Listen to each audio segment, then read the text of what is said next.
దీన్ని సరిగ్గా చూడండి. మీ అందరికీ తెలిసే ఉంటుంది ఇది ఏమిటో. ఇది చాలా విచిత్రమైన వస్తువు.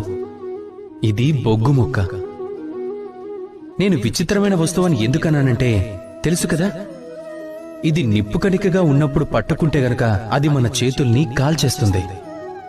ఒకవేళ చల్లారేక దీన్ని పట్టుకుంటే అప్పుడు ఇది మీ చేతికి మసిని అంటిస్తుంది.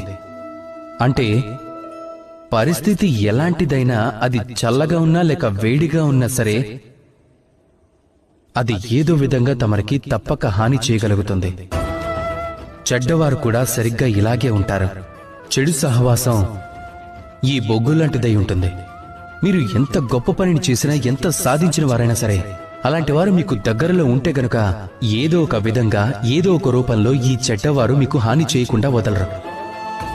అందుకే మీరు మీ జీవితంలో ఎప్పుడు స్నేహితుల్ని ఎంచుకునేటప్పుడు ముందు వెనక ఆలోచించి ఎంచుకోండి.